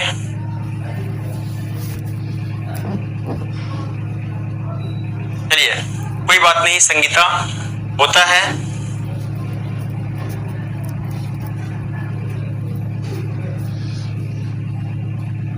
चलिए आते हैं बाबू अगले प्रश्न की तरफ। क्वेश्चन नंबर 4 आपका हो गया। क्वेश्चन नंबर 4 आपका हो गया। क्वेश्चन नंबर 5, क्वेश्चन नंबर 5 ध्यान देंगे। क्वेश्चन नंबर 5 बाबू आपके लिए होमवर्क रहेगा, आपको यही काम करना है क्वेश्चन नंबर 5 में भी। क्वेश्चन नंबर 5 कहता है यूक्लिड विभाजन प्रमेयिका का प्रयोग करके दर्शाइए कि किसी धनात्मक पूर्णांक का घन, वहां वर्ग था यहाँ घन है, वहां पर वर्ग था यहाँ आपका घन है, वहां हम लोग स्क्वायर किए थे a + b का होल स्क्वायर, यहाँ हम लोग करेंगे a + b का होल क्यूब। ये वाला फार्मूला आपको लगा लेना है, a + b का होल क्यूब, और आपको कॉमन ले लेना, आपका हो जाएगा a³ + b³ + thrice ab into में a + b।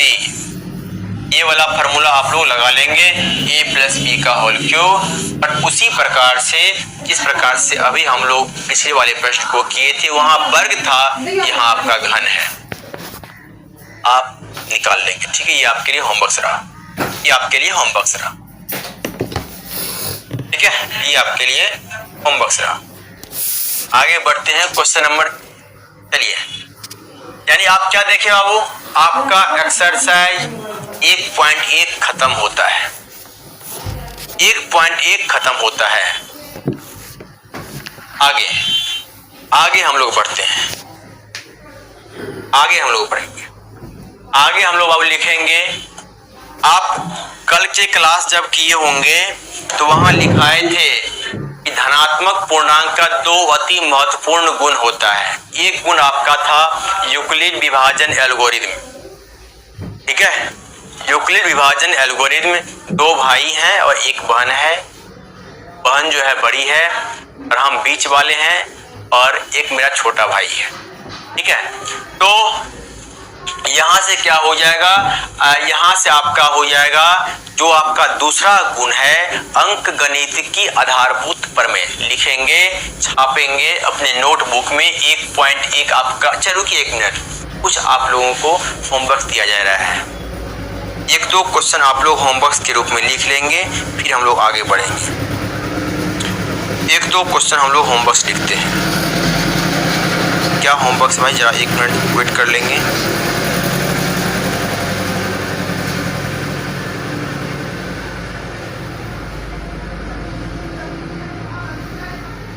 अगर होमवर्क जल्दी से मिल जाए,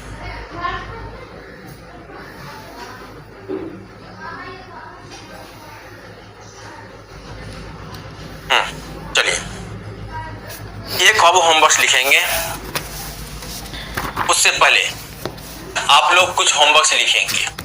क्वेश्चन नंबर 1, 2 पात्रों में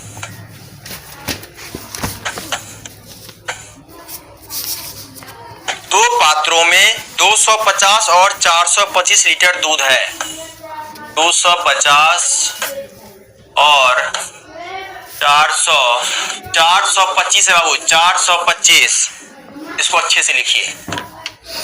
425 लीटर दूध है। दो पात्र है, एक में 250 लीटर और 425 लीटर दूध है।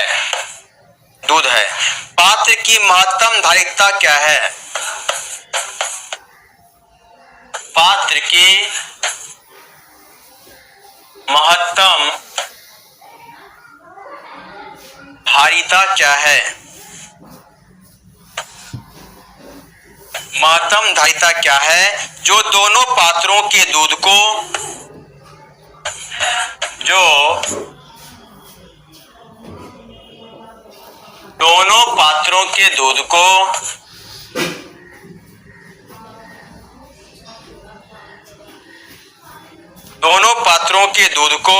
पूर्ण रूप से माप सकती है। दूध को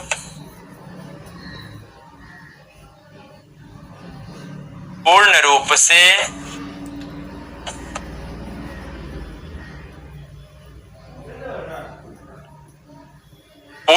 से माप सकती है। ठीक है, क्या करेंगे बाबू? 12 नवंबर को हम लोग मैथ का स्कूल में पोस्टमार्टम करेंगे। हाँ, बिल्कुल अच्छे तरीके से पोस्टमार्टम करना है। आप लोगों के पास तगड़ा कैंची हो गया है, तगड़ा ब्लेड हो गया है, तगड़ा धागा हो गया है, तो अच्छे तरीके से आप लोग पोस्टमार्टम कर सकते हैं। ठीक है, बस मेरा नाम ले लीजिएगा, पोस्टमार्टम अच्छे तरीके से हो जाएगा। ठीक है, अब तरुण सर अभी क्लास ले रहे हैं दूसरे स्टूडियो में। अभी तरुण सर की क्लास हो रही है। जो कंपटीशन वाले बच्चे हैं उनका क्लास चल रहा है अभी यूट्यूब पे, ठीक है, दूसरे चैनल पे, दूसरे स्टूडियो में। जो अब यहाँ कुल मिलाकर के 4 स्टूडियो है। ठीक है, और चारों स्टूडियो पूरा दिन फुल ही रहता है। ठीक है बाबू, यहाँ से इसका आप आंसर निकालेंगे। इस प्रश्न का जो आंसर हो जाएगा, आप इस दोनों का एचसीएफ निकाल लेंगे। इसका बाबू आंसर लिख देते हैं, इसका आप लोग एचसीएफ निकाल लेंगे और एचसीएफ ही आपका आंसर हो जाएगा।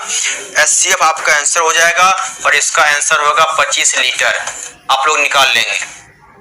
आप लोगों की होमवर्क दिया गया है। एक क्वेश्चन और होमवर्क दिया जा रहा है, क्वेश्चन नंबर 2। क्वेश्चन नंबर 2 कहता है, एक आयताकार सतह की लंबाई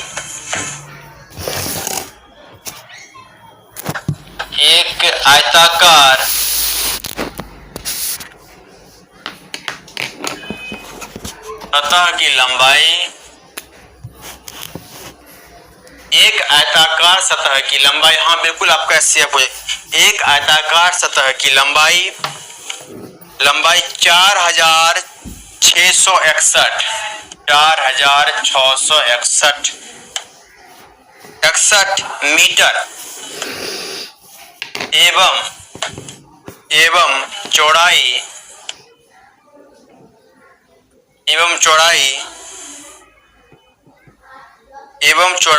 3318 मीटर है। इसके संपूर्ण क्षेत्र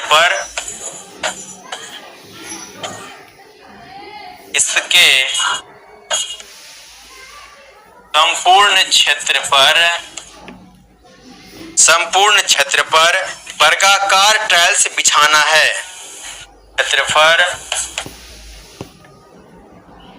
वर्गाकार टाइल्स बिछाना है। इस टाइल्स की लंबाई ज्ञात कीजिए। इस टाइल्स के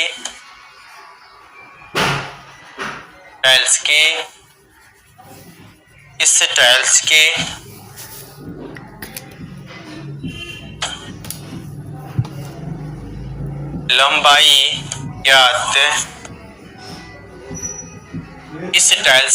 ज्ञात कीजिए। क्या करेंगे बाबू? इस प्रश्न का भी हम लोग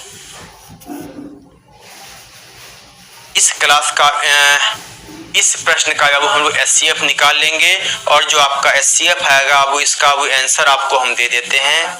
इसका जो आंसर हो जाएगा, इसका आपको आंसर हो जाएगा, एचसीएफ निकाल लेंगे।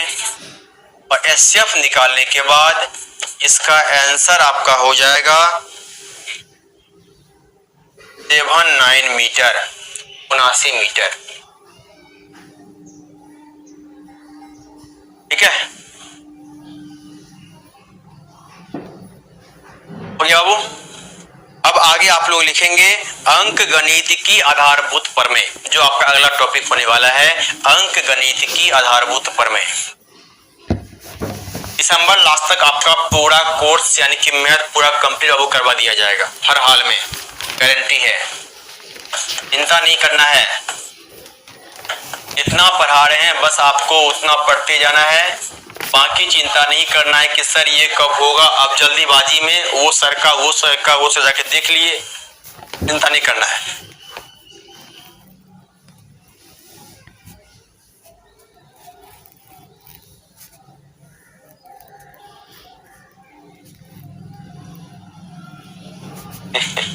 चलिए कोई बात नहीं रोहित। अंक गणित की आधारभूत प्रमेय,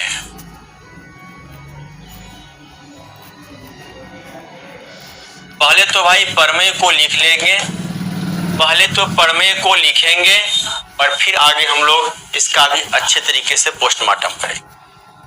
पहले बाबू हम लोग प्रमेय को लिखते हैं। प्रमेय क्या है, पहले हम लोग प्रमेय को लिखेंगे और उसके बाद फिर हम आगे देखेंगे। प्रत्येक भाज्य संख्या को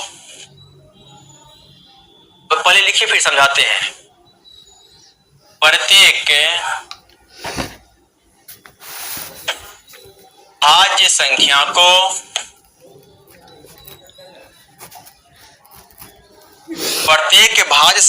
को अभाज्य संख्याओं के एक गुणनफल के रूप में अभाज्य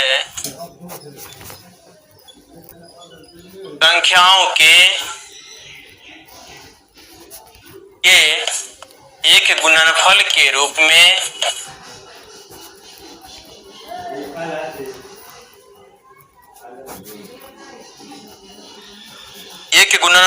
रूप में व्यक्त किया जा सकता है, हाँ बिल्कुल, एग्जाम तक आपका रिकॉर्डेड रहेगा।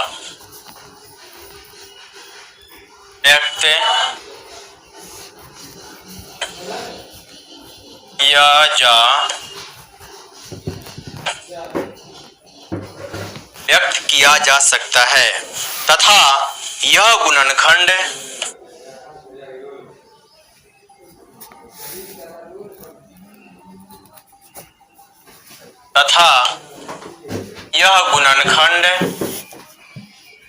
अभाज्य गुणनखंडों के आने वाले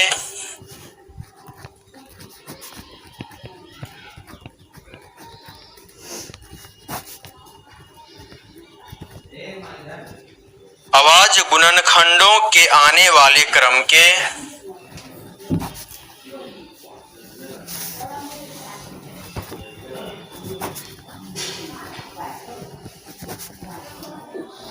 आने वाले क्रम के बिना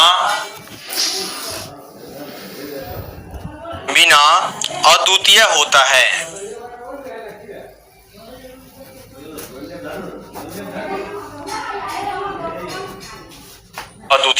एक चीज आगे बाबू लिखेंगे,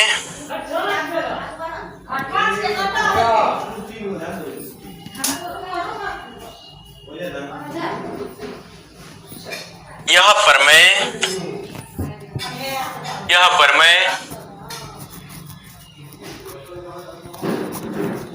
विषय में 45 मिनट पढ़ाते हैं और पैसे महीने का 200 रुपये लेते हैं।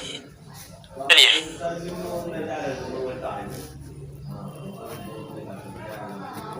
क्या है दीपू बाबू, समझे नहीं सर? आपका ग्रेव्स बहुत समझ में नहीं आ रहा है, क्या लिखे आप? यह प्रमेय CF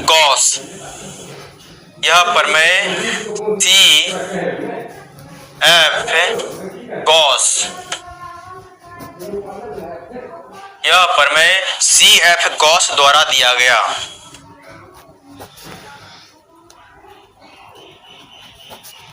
इतना लिखिए, फिर आपको हम समझा रहे हैं। इतना लिखने के बाद कोई बात नहीं, अगर आप लोग कहेंगे सर रिजल्ट आने तक वीडियो रखा जाए तो तब तक वीडियो रहेगा, कोई दिक्कत नहीं है। लेकिन आप लोग एग्जाम देने के बाद कहाँ रुकने वाले, एग्जाम देने के आप लोग कहाँ रुकने वाले हैं, है ना, फिर कहीं घूमने निकलेंगे आप लोग। चलिए, अब ये बना बनाया बातें हैं, बहुत लोगों को ये पचा नहीं होगा। कितने लोगों से ये बात नहीं पचा है, जल्दी जरा एक टैप कर दें। ये जो आपके सामने लिखा गया है, कितने लोगों से ये डाइजेस्ट हुआ ही नहीं, पचा ही नहीं। जब पचा हुआ नहीं होगा तो क्या होगा, पेट में गैस बनेगा। तो यहाँ पेट में नहीं या दिमाग में गैस बनेगा, क्योंकि ये दिमाग में नहीं पचा तो दिमाग में गैस बनेगा। और एक बार अगर दिमाग में गैस बना तो क्वेश्चन नहीं बनेगा, अगर क्वेश्चन नहीं बनेगा तो मूड खराब होगा। जरा बता दें, आपका अंक गणित की आधारभूत प्रमेय, पहले ध्यान देंगे, कॉपी में जो लिखे हैं पहले बातों को समझेंगे। कहता है प्रत्येक भाज्य संख्या को अभाज्य,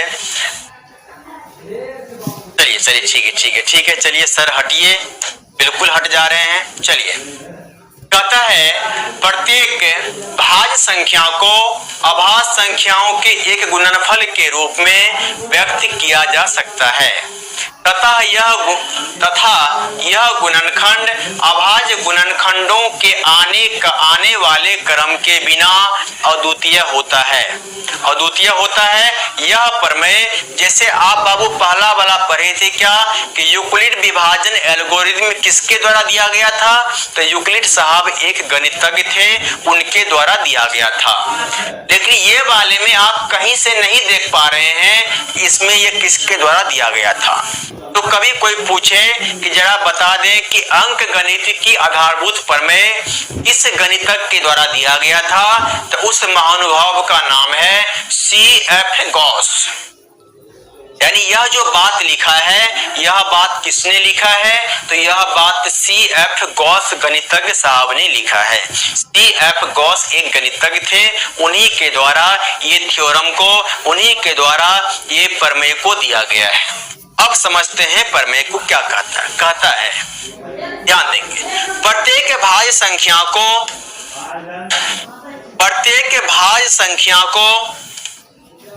यानी 12 आपका एक भाज्य संख्या है। अभाज्य जो आपका होता है प्राइम नंबर, अभाज्य आपका होता है प्राइम नंबर। प्राइम नंबर क्या होता है, वैसी संख्या, कल आपको बता चुके हैं, वैसी संख्या जो एक या खुद को छोड़कर किसी भी संख्या से विभाजित नहीं हो, उसे कहते हैं अभाज्य संख्या। भाज्य क्या कहते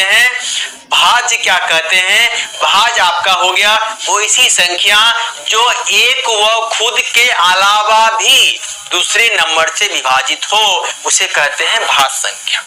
अब ये प्रमेय कहता था कि प्रत्येक भाज्य संख्या को क्या कर सकते हैं, प्रत्येक भाज्य संख्या को हम लोग अभाज्य संख्या के रूप में लिख सकते हैं। किसी भाई साहब को कोई दिक्कत नहीं होना चाहिए, किसी भाई साहब को कोई दिक्कत नहीं होना चाहिए। अरे ये भाई साहब कहा, अरे छोटका बात कह के अपना नाम कमा लिया क्या, इससे बड़ा बात तो हम बोल देंगे, है ना। चलिए, अरे छोटका बात बोल दिया, अरे क्या बोला कि प्रत्येक भाज्य संख्या को अभाज्य संख्या के रूप में व्यक्त किया जा सकता है। बिल्कुल सही है। जैसे एक नंबर लेते हैं 15, क्या कहिएगा, 3 गुना 5, अरे 3 भी अभाज्य है और 5 भी अभाज्य है। का मतलब है प्रत्येक भाज्य संख्या को अभाज्य संख्याओं के गुणनखंड के रूप में लिखा जा सकता है। अब यहां तक तो बच गया, भाई कि प्रत्येक भाज्य संख्याओं को अभाज्य संख्याओं के एक गुणनफल के रूप में व्यक्त किया जा सकता है। यहां तक बच गया। अब आगे क्या एक लाइन जोड़ दिया, यह गुणनखंड अभाज्य गुणनखंडों के आने वाले क्रम के बिना अद्वितीय होता है। अब ये भाई साहब क्या एक वर्ड जोड़ दिया, दिमाग का टेंशन बढ़ा दिया कि भाई ये क्या कह दिया कि आने वाले क्रम के अद्वितीय होता है। चलिए जरा इसका भी देख लें।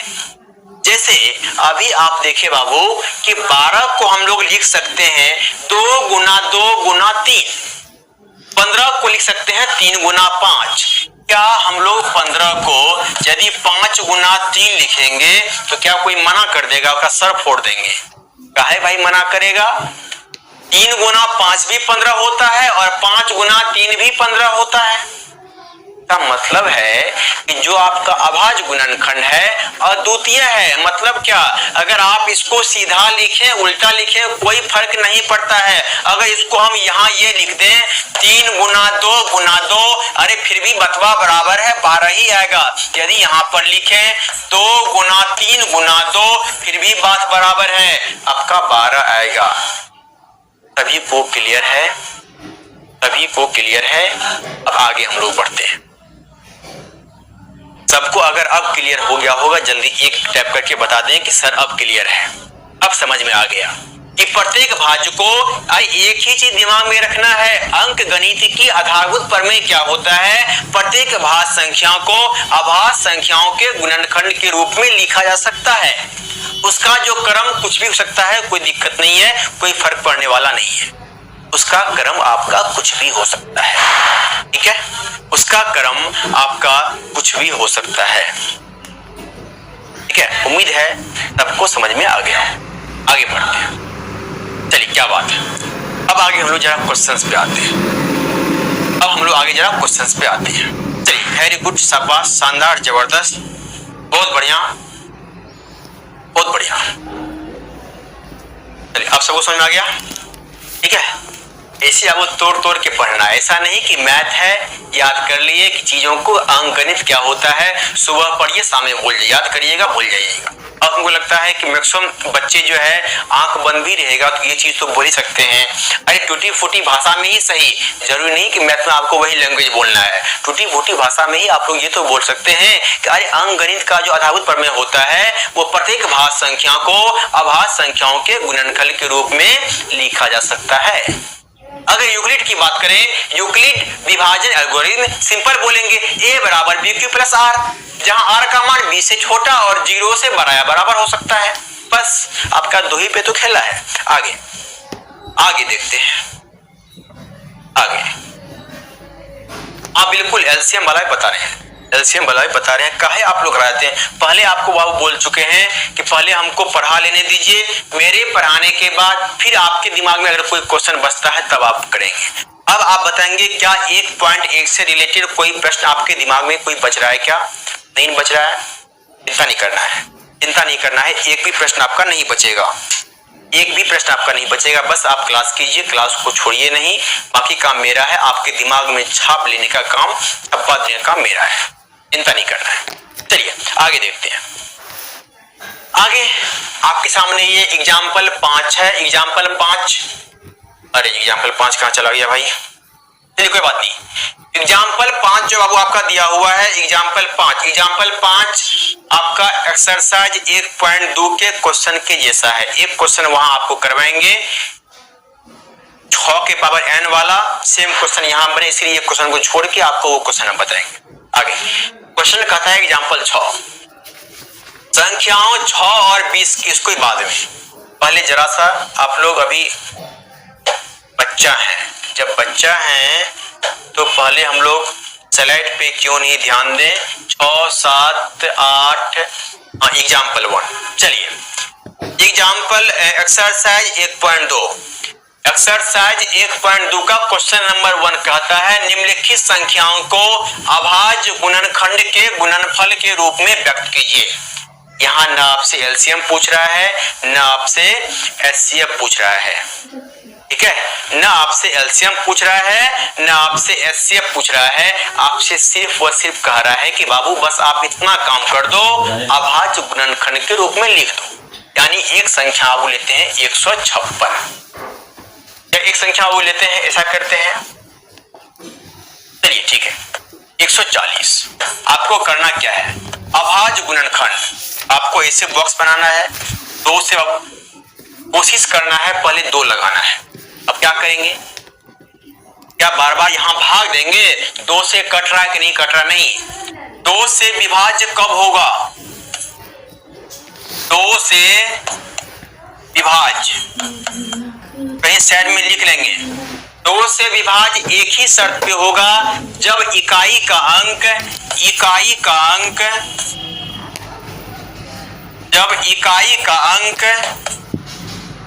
या तो 0 होगा या 2 होगा या 4 होगा या 6 होगा या 8 होगा।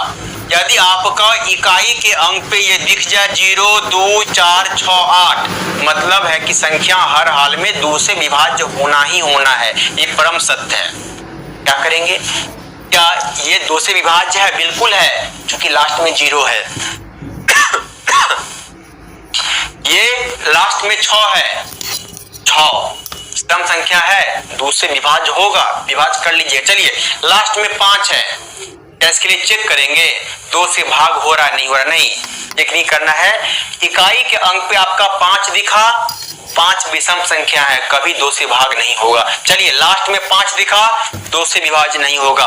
लास्ट में 9 दिखा, 3 से विभाज्य नहीं होगा। चलिए आपका यहां से हो गया 70, 2 से 0 है, विभाज्य है 35। लास्ट में दिखा बाबू 5, का मतलब 2 से विभाज्य नहीं है, विभाज्य है किससे, 5 से, 5 7 35। यहां से लिखेंगे 140 बराबर 2 गुना 2 गुना 5 गुना 7। या इसको अगर आपको मन करे और अच्छा लगे दिखने में, 2 को कितना बार आया है, 2 बार आया है, 2 का स्क्वायर गुना 5 गुना 7, बस यही आपका है। कहीं कहीं आपको लिखा मिल जाएगा वृक्ष, गुणनखंडन वृक्ष। अब ये भाई ये वृक्ष कौन सा वर्ड आ गया, वृक्ष। जरा देखें, मन करे आप वैसे भी कर सकते हैं, मन करे। यहां बाबू लेते हैं 140, 140, यहां हम लोग 2 से भाग देते हैं, 2 से, यहां बाबू बनाएंगे वृक्ष, इसको बोलते हैं गुणनखंड वृक्ष। अरे ये बॉक्स नहीं करके और वृक्ष के जैसे हम लोग आगे बढ़ा दिए, तो ये आपका हो गया गुणनखंड वृक्ष। यानी आपका यहां से हो गया 70, 70 में जब बाबू 2 से भाग दिए तो ये आपका हो गया 35, और जब 35 बाबू हम क्या किए, 5 से भाग दिए तो आपका ये आ गया 7, क्या आ गया, 7 आ गया। तो ये आपका गुणनखंड वृक्ष है, गुणनखंड वृक्ष। यानी आप यहां से लिखेंगे 140 बराबर 2 गुना 2 गुना 5 गुना 7। क्या बाकी प्रश्न आप चारों बना लेंगे, जल्दी कमेंट बॉक्स में छाप दें, 1 2 3 4 5, बाकी प्रश्न आप बना लेंगे।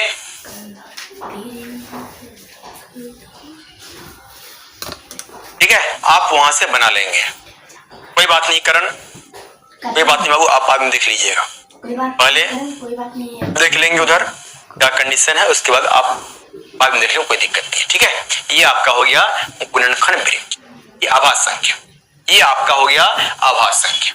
आभाज्य संख्याओं का ये गुणनखंड है।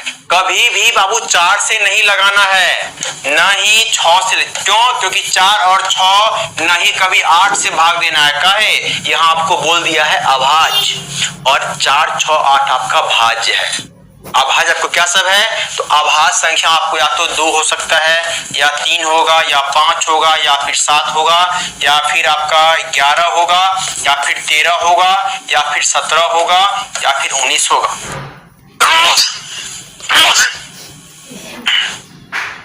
सॉरी, ठीक है, चलिए, यानी आप यहां से बना लें।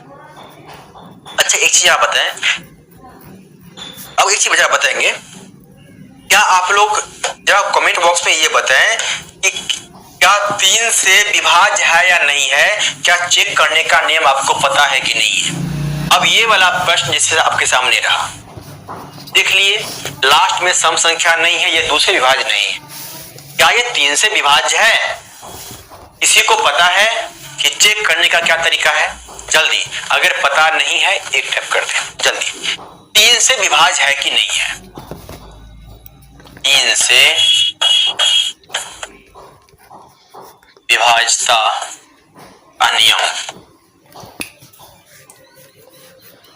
3 से विभाज्यता का नियम क्या कहता है? यदि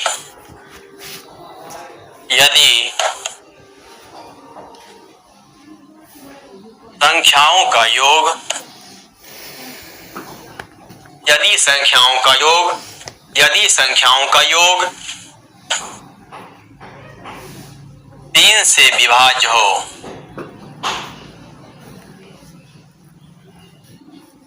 अब क्या है भाई, कभी यहां भाग नहीं देना है कि 3 से विभाज्य है कि नहीं है।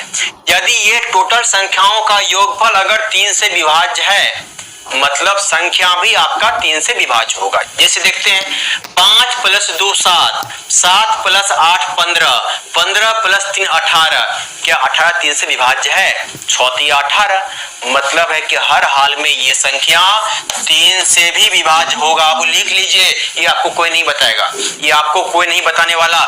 यदि संख्याओं का योग 3 से विभाज्य है तो संख्या आपका हर हाल में क्या होगा?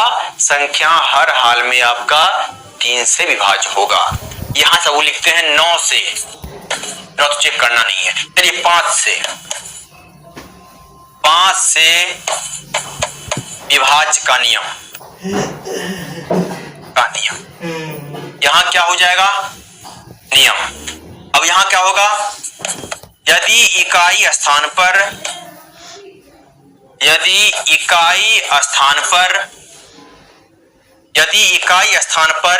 0 या 5 आ जाए, 0 या 5 हो, यदि इकाई के स्थान पर आपका अगर या तो 0, हाँ बिल्कुल, यदि आपका इकाई के स्थान पर 0 या 5 हो, आंख बंद करके बोल देंगे कि यह 5 से विभाज्य। जैसे इसके लास्ट में 5 है, अब भाग नहीं देंगे, डायरेक्ट ही बोल देंगे हर हाल में यह 5 से विभाज्य है, पूर्ण रूप से विभाज्य है। इसके लास्ट में 5 है, आंख बंद करके बोल देंगे यह 5 से विभाज्य है। अच्छा, आप बताएंगे क्या यह 3 से विभाज्य है? नहीं, 5 + 0 5, 5 + 0 5, 5 + 5 10। अरे भाई साहब, 10 तो 3 से विभाज्य नहीं है, और अगर 10 3 से विभाज्य नहीं है, इसका मतलब है कि दिए गए संख्या 3 से विभाज्य नहीं हो सकती। ठीक है, क्या इसको देखें, 9 2 11, 11 + 4 15, और 15 + 7 22। इसका मतलब है कि ये संख्या भी आपका 3 से विभाज्य नहीं है, ये संख्या भी 3 से विभाज्य। सबको यहां तक समझ में आ गया? किसी भाई साहब को कोई दिक्कत है? दिक्कत है तो जवाब बता दें। आगे जा देखते हैं। चलिए, ये आपका एक्सरसाइज 1.2 था।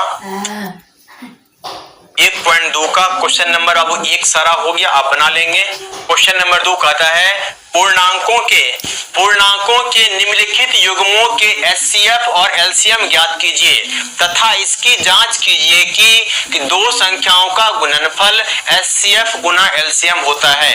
आपको ये जांच करना है 2 संख्याओं का गुणनफल HCF। एक आप फॉर्मूला लिखेंगे, फॉर्मूला लिखेंगे, पहली संख्या गुना दूसरी संख्या, पहली संख्या गुना दूसरी संख्या बराबर LCM गुना HCF। यानी यदि आपको इस 4 में 1 2 3 4 में कोई भी 3 संख्या आपको पता हो, आसानी से 11 का बता दीजिए सर। 11 का बताने का जैसे एक आपको हम एग्जांपल दे देते हैं, बस समझ लीजिए, उतना आपको इंपॉर्टेंट नहीं है। जैसे ABCDE, ये 5 संख्या है। 5 संख्या अगर 11 से विभाज्य है या नहीं है, क्या करेंगे? सम संख्या का जो स्थान है D + B, इसको जोड़ लेंगे। विषम का जो स्थान है E प्लस सी, चूंकि यह 1 पे है, यह तीसरा स्थान पे, यह 5वां पे है, E प्लस सी प्लस ए, इसको जोड़ लेंगे और इस दोनों को सम संख्या के स्थान पर जो नंबर है उसको जोड़ेंगे, विषम संख्या के जो स्थान पर है उसको जोड़ेंगे, दोनों का अंतर निकालेंगे और यदि दोनों का अंतर 0 और 11 का मल्टीपल हो, यानी 11, 22, 33, 44 हो तो संख्या 11 से विभाज्य होगी। वो आपको नहीं जानना है, वो आपके अभी लेवल का नहीं है, आप बस आपका इसी से काम चल जाएगा। वो आपका जब आगे क्लास में जाएंगे आप तो फिर आपको वहां से चीजें पढ़नी होगी, ठीक है। चलिए इसको आप बॉक्स में डाल लीजिए, इसको आप बॉक्स में डाल लीजिए कि पहली संख्या बराबर क्या हो जाएगा। अगर आपको यहां से निकालना हो पहली संख्या क्या करेंगे, लिखेंगे LCM गुना HCF बटे दूसरी संख्या बटे, ठीक है। अगर आपको यहां से निकालना हो पहली संख्या बराबर क्या लिखेंगे, LCM गुना HCF बटे दूसरी संख्या, या कभी कभी फार्मूला आपको ऐसा दिख मिलेगा, आपका यह भी फार्मूला ही है, दो संख्याओं का गुणनफल, चूंकि यही तो है पहली संख्या गुना दूसरी संख्या। क्या हमको ये बोल सकते हैं कि इसको हम लोग बोलेंगे दो संख्याओं का गुणनफल HCF गुना LCM, HCF गुना LCM। सबको समझ में आ गया, सबको समझ में आ चुका होगा। चलिए यहां से हम लोग आगे बढ़ते हैं। ये करने के बाद ये आपका होमवर्क रहेगा, आपको खुद अभाज्य गुणनखंड की विधि से इसका आपका HCF भी निकालना है और इसका LCM भी निकालना है। यानी 26, 91 का आपको अभाज्य गुणनखंड कर लेना है, 26 का अलग करेंगे और 91 का अलग करेंगे। दोनों का अलग करने के बाद एक क्वेश्चन कल इस तीनों में से हम बताएंगे। कल की क्लास में आपको ये बताना है, हो सकता है बाबू कल का क्लास सुबह या तो 7 से 9 होगा या फिर 8 से 10 होगा, चेक कर ले। अगर फिजिक्स की क्लास हुई सुबह 7 से 8 तो मेरा क्लास होगा 8 से 10, और अगर सुबह फिजिक्स क्लास नहीं होगी तो मेरा क्लास होगा 7 से 9। इस बातों को ध्यान में, ठीक है बाबू। ये हो गया, आप ये निकाल लेंगे, ये आपका होमवर्क रहेगा। क्वेश्चन नंबर 2 आपका होमवर्क रहेगा, क्वेश्चन नंबर 3 आपका होमवर्क रहेगा, क्वेश्चन नंबर 4 आपका होमवर्क रहेगा, question number 5, question number 6, question number 7 question है। कल बाबू इसको हम लोग खत्म कर चुके होंगे और ठीक है, उसका आपको हो जाएगा। चलिए धन्यवाद। चलिए बस अगर आप लोगों को समझ में आ जाता है, हमारी बातों को अच्छे समझ में आ जाती है तो अंदर से बहुत ज्यादा खुशी मिलती है कि सामने वाले एक बच्चे, कोई ऐसे बच्चे मुझे नहीं मिलते हैं तो कोई ये नहीं कर सकते हैं कि सर समझ में नहीं। सभी के दिमाग में थप्पा देने का काम मेरा रहता है, वो मेरा काम है आप लोगों के दिमाग में चीजें कैसे छप जाएं और एग्जाम तक दिमाग में कैसे छपे रहे, बाहर निकले ही नहीं, ठीक है। तो बाबू आज क्लास को हम लोग यहीं पे, अच्छा बाबू बता देंगे, श्याम बाबू टेंशन नहीं लेना है कुछ भी, जब हम हैं तब तक आपको चिंता नहीं करना है। जो क्वेश्चन नहीं बन रहा है आप बस ध्यान रखेंगे, कोई भी स्टूडेंट्स उल्टा पुल्टा खाली कमेंट नहीं करें, बाकी तो हम मजाक करते रहते हैं। उल्टा को मतलब ये हो गया कि ये क्लास क्यों नहीं हो रही है, वो क्लास क्यों नहीं हो रही, वो काम बाबू हम मैथ पढ़ा रहे हैं, अगर आपको मेरे से कोई दिक्कत है तो आप मेरे से बोले, ठीक है। बाकी काम नहीं, बाकी चीज आपको नहीं करनी है, बाकी तो फिर आपको हंसते खेलते यहाँ से हम आपको लेके चले ही हैं। चलिए धन्यवाद आदेश। ठीक बाबू, आज की क्लास को हम लोग यहाँ पे ज्वाइन करते हैं, कल मिलते हैं। 1 से 2 क्लास में आपका ये रियल नंबर पूरा खत्म हो चुका होगा, ठीक है। इसका बाबू हम लोग फिर नया चैप्टर शुरू करेंगे, या तो सोच रहे हैं बाबू कि या तो आपका कोऑर्डिनेट ज्योमेट्री शुरू करें या फिर आपका शुरू करते हैं ब्रिज से संबंधित क्षेत्रफल, त्रिकोणमिति और ज्यामिति लास्ट में पढ़ाएंगे। अब कहिएगा सर ऐसा क्यों, इसके पीछे एक कारण है।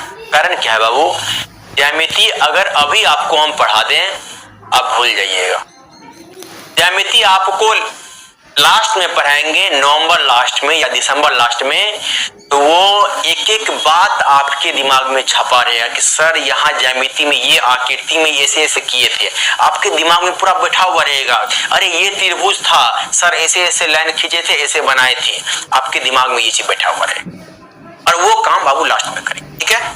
तब तक के लिए आप लोग हंसते रहिए, मुस्कुराते रहिए, और कल के क्लास में हम लोग मिलते हैं या तो 7 से 9 या फिर सुबह 8 से 10। या अगर आप लोगों का मन है कि सर आज शाम में भी क्लास ले लीजिए, एक मैथ्स का देख लेते हैं, अगर बाकी क्लास नहीं होगी तो शाम में भी क्लास ले सकते हैं, कोई बड़ी बात नहीं, देख लेते हैं, ठीक है बाबू, देख लेते हैं और फिर मिलते हैं कल मिलते हैं आपको, ठीक है। या फिर हो सकता है शाम में क्लास होगी तो आपको नोटिफिकेशन चला जाएगा टेलीग्राम पर।